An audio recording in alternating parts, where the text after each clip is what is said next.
Hey, everybody, welcome to the People, Purpose, and Profits Business Coaching Podcast. This is Brian Buck, and my wonderful co-host is Kat. And I am excited to have our guest and my friend, Kimberly Davis, join us. She's the author of Brave Leadership, an outstanding book. If you haven't got a chance to read that, please do. And TED Talker. And we got to connect to a group called Humans First, but we've taken our friendship and connection past, and I got to see her do a keynote and has followed her work outside of that. And you're in for a treat. So welcome, Kimberly. I'm so excited to be here with both of you. This is going to be great fun. Oh, great.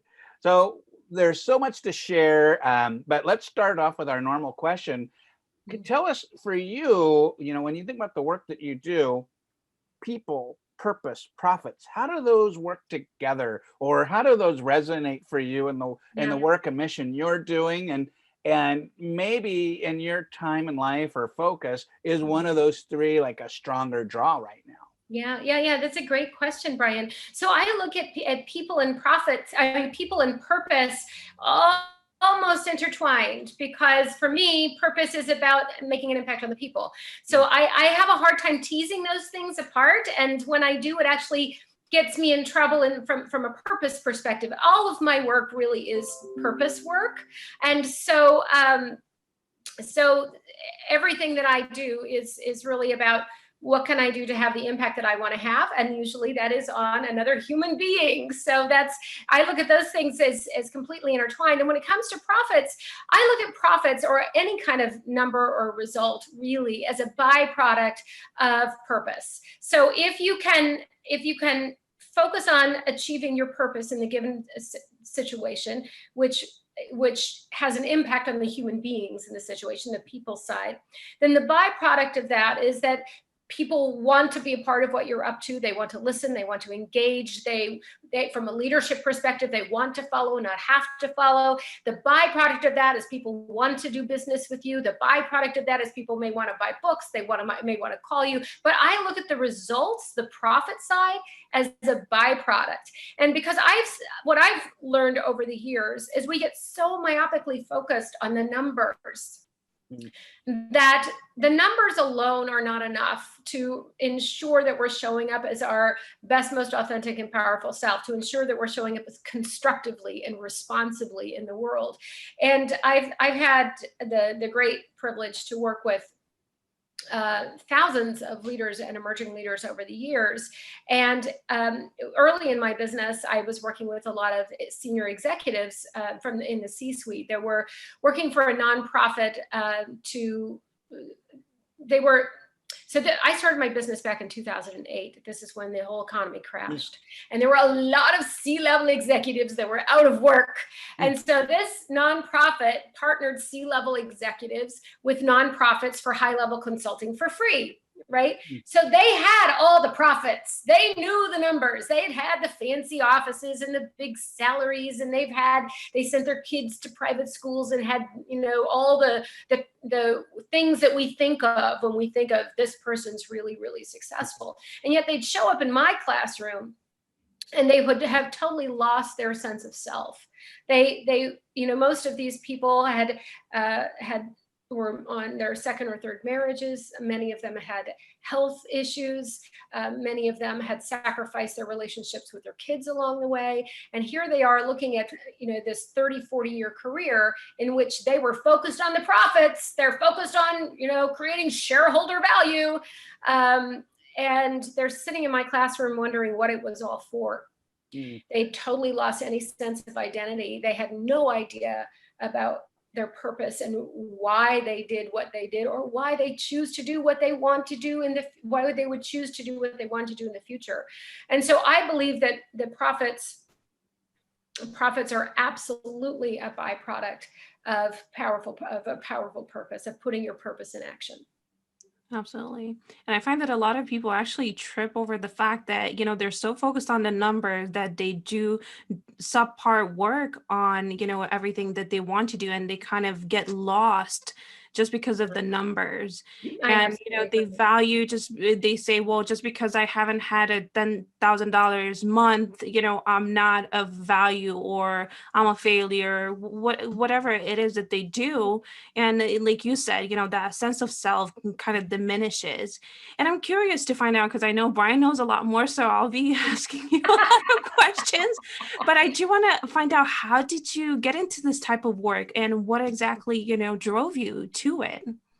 Well, I have taken a very circuitous path in life. So for me, it has certainly not been a direct line from point A to point B. I grew up in a small town in Montana, Northwest Montana, on a ranch, and I spent, my after schools feeding 200 cows every night after school, and our weather was a lot like yours up there, Kat, in the wintertime. I mean, it could be 20 below zero, and I still had to be out there feeding the cows. But I had a passion for music, so I would sing wherever I went. And when I was a kid, I'd be out there in the dark, and it would be like below zero, and I'd have 5 scarves wrapped around my head, and I would be singing at the top of my lungs to the cows. I usually would sing something that was like, Barbara Streisand, or, for something from a musical.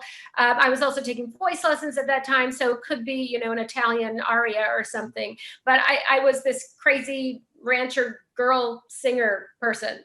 And so when I went off to college, I auditioned for the choirs to just because I'd always sung, and I wanted to do that for fun. And they said, "Oh, well, if you switch your major to music, you can have a full scholarship." And I'm like, "Well, that sounds good. My parents will be happy about that." So I switched my major. I was a radio and television major at the time. In my senior year in high school, I'd done an internship at the local news station, so radio and television made sense. So I switched my major to music, and that turned out to be opera, which really wasn't my bag. And so while I was a music major, I auditioned for a musical out of the theater department, and they said, "Well, if you switch your major to theater, you could have a full scholarship." And I'm like, "Okay." so that's how I landed myself in the theater, which is, not a way that most people would find their way into the theater. And so when I was in the theater, when I was a kid, singing was like breathing to me. Being in front of a group of people and performing was effortless. I never thought about it.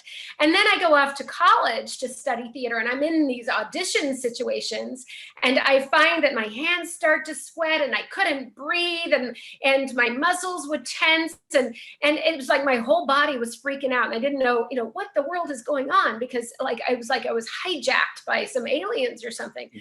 And eventually, I would be able to kind of push through it, and they would cast me in spite of what I'm sure was not my ideal performance. And when I would get cast in a production and I'd really connect with the actors on stage with me, all of a sudden it felt effortless, and all those nerves would melt away, and I didn't feel any of that tension. And I felt powerful. I felt like I was when I was a kid singing on the ranch, right? And then of course, rehearsal would end, and I would step off of the stage, and I'd have to listen to my director giving us notes, and my jaws would clench up, and my stomach would tense, and all those sensations would come rushing back, because I'd staked my worth on what he was going to say. And so let's fast forward many, many years. I had a lot of different careers through the course of those many, many years. And I land myself in the world of training and development, which I think you can relate to. And I was a hired gun for a big training organization that did engagement work. And so I was being sent out to all of these Fortune 100, Fortune 500 organizations to teach these engagement programs. And I did what actors do. Because you can't really help it, right, Brian? It just yes. I would study them as much as I was teaching them, because actors, what comes naturally to us is to step into someone's shoes and understand what they're thinking and feeling and what drives them. And so what I would notice when I was teaching all of these corporate people, which was, that was not my world up until then, was that when their boss would be in the room, or when they were put on the spot, or when they had to do something very uncomfortable, I could watch it physically affect the way they showed up in the room. And I would watch the way they stopped participating, and they would lean back or they would lean in. And I started paying attention to, why was this happening? What was going on with them? And it turns out that the same thing that I experienced in the theater was going on with these participants. And that is, the theater is a pretty high stakes place to be, pretty vulnerable place to be, right? You're on a stage, you're in the spotlight, you've got hundreds, if not thousands of people watching you, likely judging you, right? You don't want to make a mistake, you don't want to look stupid, you don't want to fail, all of those things. It's a very vulnerable place to be. You're right there in the spotlight. Turns out the business world is a pretty vulnerable place to be too, right? We want to prove ourselves. We don't want to make a mistake. We don't want to look silly. We don't want to fail. We want our boss to like us. All of those same things, right? And so what I noticed is that they were dealing with the same issues, but in the theater, we had tools to work through those issues. And in the business world, everyone was pretending it wasn't happening. Right? Like, we're just, we got this, and we're going to just muscle through, power through. We're going to pretend it didn't happen. And so I was in the classroom for a big Fortune 100 pharmaceutical company, and the director of training had sat in on my class, and he liked my work, and he heard me talk about my colorful theater days. And he went off and Googled me that night. And it was a 2-day class, so he could come back the next day.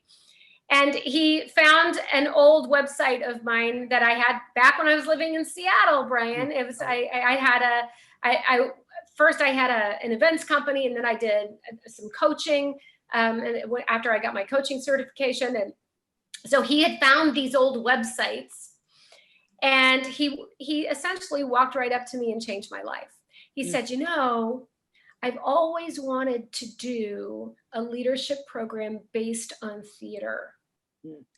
And I said, well, I have been noodling something over for years, but haven't had an excuse to develop it.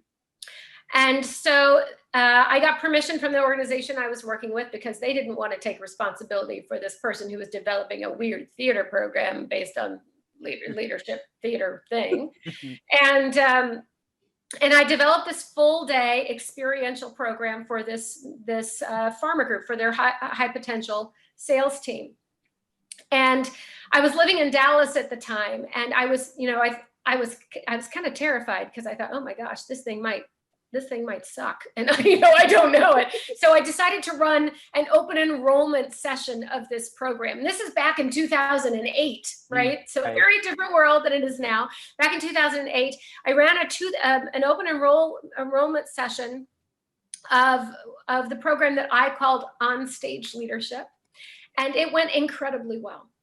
And so well that then when I took it to the pharma group, it went incredibly well there. And from that point forward, on-stage leadership became really my calling. I mean, it's my life's work. It's what I was put on this planet to do.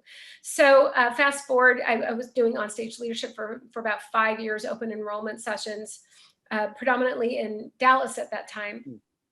And people were saying, gosh, the way you talk about this is so different. I think they meant that as a good thing. But they said, you know what, we've never read anything like this. We've never seen anything like this. You should write a book. And I'm like, who am I to write a book? Who am I to write a book?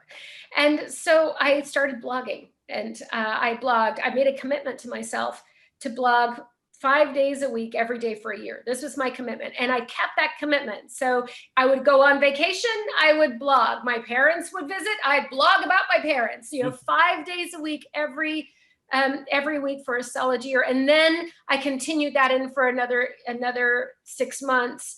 And then I developed the courage to start writing my book.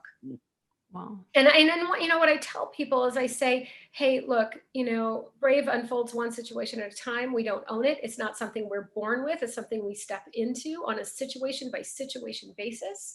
And we earn our Brave one baby step at a time. And that's definitely what it was true for me, because during that time when I was blogging, it taught me to learn that I can count on myself, right? And I believe that confidence comes from knowing that you can count on yourself. Right? So I learned that I could count on myself to do hard things and to put myself out there in ways that were uncomfortable and scary. And I learned how to hone my own voice and to listen to what the world, the audience that I was writing for, what were their hungers and their fears and their worries, and how could I tap into that part of myself to be able to connect better with them. So I learned it was the best training ground ever. And so, you know, when I was about halfway through my book and I still hadn't named the book. And I know it changed a lot over the course of, you know, this time. And I started thinking, well, I can't call this thing on-stage leadership. Nobody would know what the heck that means, right? You know, what does this thing mean? And what I realized is that the people in the world who are willing to be who they truly are, powerfully, responsibly, constructively, the one thing that they have in common is their bravery. We all want to be brave, and we're all to some degree fighting to be brave every day of our life. And so that's where I landed on Brave Leadership. And then I went back and rewrote the book through that lens. And so yes, I still run on stage leadership.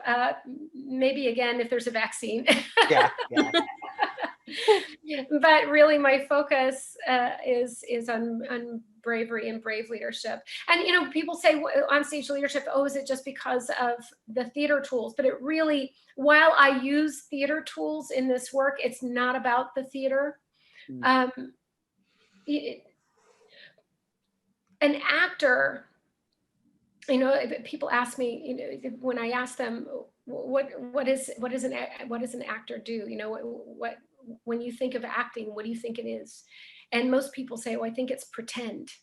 But the craft of acting is really about the search for truth. It's about understanding those characters from a visceral internal space. What do they want more than anything in the world? What drives them? What do they care about? What's the impact that they want to have? And when they can name it, then they can focus their attention on that impact. And that's what allows them to have presence, right? But presence, like profit, is a byproduct. It's a byproduct of focused attention to achieve purpose. I love that. You know, one of the things I was thinking about preparing for this interview that I've learned on stage is also about how to give attention. Because, you know, as an actor, if you have actors that their toes facing whoever's speaking, that's almost like a spotlight on them versus you know, so, and I think related to that, kind of going back to when you're in the classroom, I think part of it is not only understanding the character, but you learn to read cues to respond to. Absolutely. And you know what that really comes down to, and when you were saying to give, to give, what'd you say? Give attention? What'd you say? Give the focus or give attention. Give the focus, right? Give a focus. That really is what presence is all about, right? People like to think that presence is all about, you know, woo, and you know, having a great voice and the way you gesture and the language it really has nothing to do with that. Presence truly is about first and foremost being present. And that's exactly what you're saying, Brian, is that we have to be so present with the human beings we're connecting with that they feel seen and heard, and we're able to pay attention. Am I having the impact that I want to have? Yes or no? Because if you're not fully present with that person, you can't know. Right. You can't know. And I really love the story that you shared. And something came to mind, and I can't really quite figure it out who said it, but it says sometimes we can connect the dots going forward, but we can't connect the dots looking back. So I'm just thinking of your story of like where you started and where you're at today. I don't think you could have actually predicted that, but yet every single part of your journey was a stepping stone to where you're at today. And while, maybe in like back in the days, it didn't really make sense, or you were just doing something you loved in the moment, it's just so beautiful how you just weaved it into who you are today and the expression of who, you want to be in the world and what you want to do for the people. So Oh, I thank you, really Kat. think, I think we do ourselves such a disservice thinking that we have to follow a certain career path, mhm. because we stop listening to ourselves and we stop paying attention to the opportunities that are all around us, right? But if you can invest in knowing yourself, right, and stay really sensitive to what are these opportunities and continue to grow and grow and grow the opportunities, there's that old saying, opportunity meets preparation, right? But if you're fixated on, no, I need to move up the ladder to this place, or this is what my business is going to look like if you're building a business. If you get so fixated on what that result's going to look like, you miss all these opportunities that are right in front of you. And I am so grateful. And I think when I think about where did that come from, my parents were so great in that they supported whatever I wanted to do. They were my greatest cheerleaders. Wow. And they never said, no, you can't do this, or no, you shouldn't do this. They would sometimes roll their eyes and go, oh, okay, all right. But I think it's the fact that I knew that they were always on my team. It was incredible. It was an incredible gift. It was an absolutely incredible gift. And I would love to, if you could, just, put yourself in the shoes of those that don't have that support. What kind of advice would you give them? Yeah, well, I think one of the things we're really fortunate about in this world that we live in, and this is really just within the last 10 years, right, is that technology has given us access to a community that we could never tap into before. I mean, look at us right now, right? You're up in the Pacific Northwest and you're in Detroit and I'm in Austin, Texas, and we're having this really rich, amazing conversation, and where your listeners could be all over the world, which is remarkable when you think about that, right? Yeah. And so where we don't have that in our core central life in person with our core family, it is really easy to create that kind of support in your life nowadays, more easier than it's ever been before. And so I think it's absolutely critical for each one of us to take responsibility to find the people in the world that are working on themselves, that are committed to being better, that are committed to lifting others, not criticizing others, that know that there's no such thing as imperfection, right? I don't surround myself with a bunch of egotistical thought leaders who think they know everything, because quite frankly, I don't find them very interesting. I get nothing back from that. I don't learn anything. And I think it's a bunch of baloney. Yeah. Because I don't think anybody has it figured out, right? So I surround myself with people that are hungry to be better, are hungry to figure it out, and recognize that we can never know it, and we never land on being done. That we're always working on growing ourselves. That's the community I surround myself with. And I tell you, if I didn't have those people in my life, there is no way I could do the work that I'm here to do. And it also takes as much as looking for those people as it does calling the people out that aren't able to do that for you. And I don't mean that in a judgmental, nasty way, but like when I jump on Twitter, some people say, oh, Twitter is such a nasty place to be. And that can be your experience depending on who you follow. Right. I don't follow those people. I don't follow them. And so when I open my Twitter feed, it is like sunshine and light. It is, Right. I can feel down and I open my Twitter feed and I can probably in 2 minutes see 50 posts of people that are working to make the world better and want me to win. And so we have a responsibility to ourselves around who we surround ourselves with. And there's that old saying, garbage in, garbage out, right? You cannot do great things in your life and in this world if you are surrounding yourself and you are steeping yourself in negativity and surrounding yourself with negative people. Absolutely. And you just reminded me of something. I hope I'm not cutting you off, Brian, but you reminded me of, if you take a box and you throw trash in it, it becomes a trash can. But if you take it and you put jewelry in it, it becomes a treasure chest. Yes, I love that. The difference is just what you put in it. Right. Well, I'd never heard that analogy before. That's awesome, Kat. Well, I just want to share to tie into that is, I've heard this quote forever, but it really resonated with me a couple of years ago. The old Jim Rohn quotes, the 5 people you surround yourself with. Yeah. And I made an intention I called it my Upgrade My Friends project.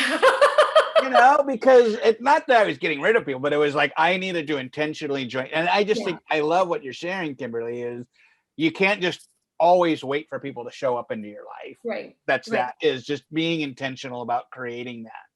Absolutely. Well, and it's interesting as I've matured.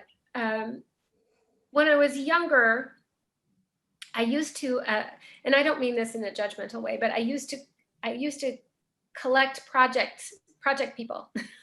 People I wanted to help. I really wanted to help them, and we're all broken in some way. So, we're all a project to some extent, but I would surround people who were committed to staying in a broken place. Right. And empathy is one of my strengths. And so oh, how terrible for you. And, I would be there and I would listen to them complain and complain and complain and complain and complain and complain and never want to do anything about it.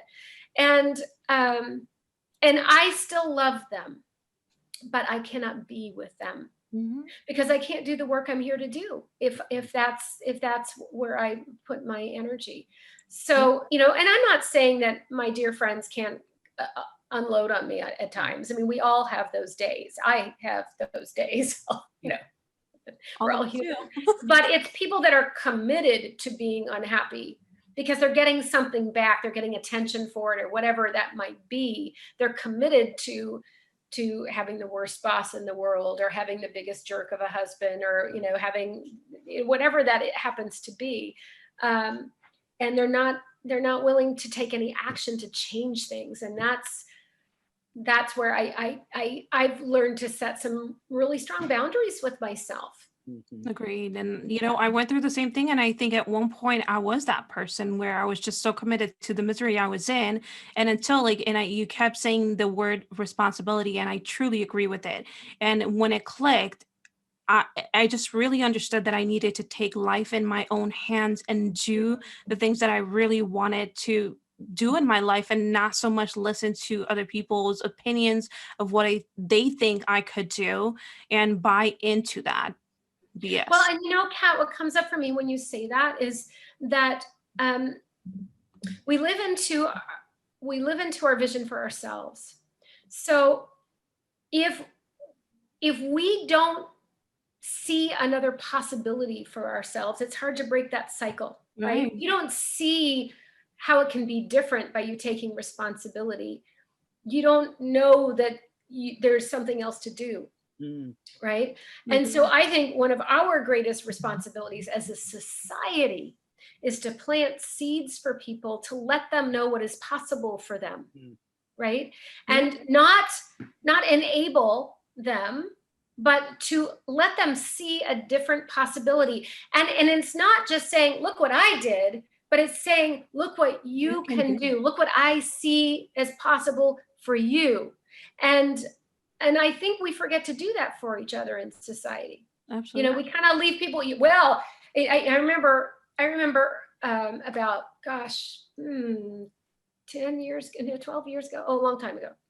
I was living in Dallas. I was doing work for the Tarrant County Workforce Board, which was Fort Worth area essentially, and we were working with a group of at-risk youth. And I mean, these are kids that have had, they're pregnant at 13. They've got parents that are in jail. They've got drug addict parents. They're going through it. Mm-hmm. And I grew up on a ranch in Montana. What do I know about their world? And so I wanted to understand, because we were doing this strengths program, and we wanted them to be able to see, no, you have strengths that and through the context of the way they looked at the world, nobody had ever told them that they had something to offer the world, right? And so I remember I set up this meeting with one of the young gals who was considered a success story through the Workforce Board. She had, her story was absolutely tragic. She got pregnant at 13, and then her mom had her like at 14 or 15, right? So she got pregnant at 13, and her mom beat her. And then she got pregnant again at 14, and her mom kicked her out of the house. So now she's homeless. She's got 2 babies. She's living in a car, right? She ends up with some boy. She ends up getting pregnant again. And that's when the Workforce Board finds her, helps her get her GED, helps her get a job at a daycare so her kids could be cared for while she was earning money, while she was finishing her degree. I mean, remarkable. And she was this most articulate young woman. She walks in with 4 young kids, all under the age of 5. And I remember her saying that she had been so angry all the time because her mother from the time she was born, told her that she was a mistake, that she had ruined her mother's life. And this was, this is what she lived into, what we just talked about. That was all, the only context she saw was possible. Nobody in her neighborhood graduated from high school, much less the idea of going to college. That was like, how could you even think about that? And I remember after this meeting, I get in the car and I'm sobbing. I'm like, ugly crying and on the freeway. And I'm calling my mom and dad with snot dripping out of my face. And I, thank you for loving me. Thank you for loving me. And I get home and my neighbor popped by and for a glass of wine. And I'm like, I could really use a glass of wine. So she popped by and I'm telling her about this story about meeting this young woman. And my neighbor says, oh, well, I have no problem with people helping people who want to help themselves, but I'm not interested in helping, people that don't want to help themselves. And I looked at her and I said, but this young woman, until someone helped her, didn't see that there was another possibility for her. Right. And you look at that from a societal perspective, right? And where we're letting people down. And how can we continue to plant seeds of what is possible and look for these people that are falling through the cracks and help them see that, no, you have value. You are not a mistake. You have value. You can do great things in this world. And I tell you what, I learned, I came from upper middle class, very privileged background, right? And I learned more about resilience from this young woman than I'd ever learned in my life. So we all have something we can learn from each other. We all have gifts that we can share, but we need to remind one another that we have gifts. We need to see them in each other. And you being here is actually a huge gift to our audience. We do help out solopreneurs and small to medium sized businesses and consultants. And I would love for you to share how you pivoted during these really trying times with everything that's going on in the world. And what are some tips that people can take to, maybe pivot their business or maybe just step out of what they're doing and into maybe a different calling? Like, what are some of your experiences with everything that's going on? Yeah, well, so when COVID happened, So what I do, what pays me, my blogging doesn't pay me. Engaging on LinkedIn does not pay me. These podcasts, lovely, they do not pay me. But what pays me is my keynoting and teaching, right? So that's how I make my living. When COVID happened, of course, all of that went away. So all of 2020 disappeared. Some of my teaching went virtual, but not a lot of it. And it was interesting because even before COVID hit, I had felt myself getting a little restless, and not restless in that I didn't like what I did, because I feel very privileged to be able to do the work that I get to do in the world, but restless in the fact that I knew that I needed to grow in a new way. And so when COVID happened, I had a little bit of an anxiety attack, probably the first month or so, about, oh gosh, well, what are we going to do now? And then I got really curious, and I think there's a lot of power in curiosity. Really curious about how could I show up differently in this? Really curious about what does the world need from me, and really curious about what are different ways that I could meet those needs that I haven't explored.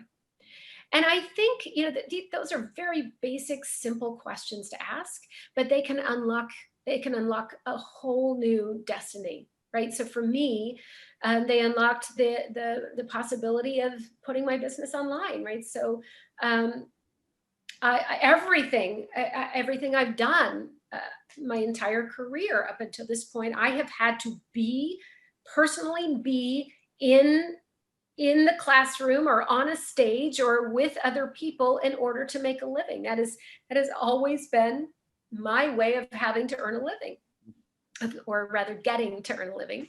Yeah.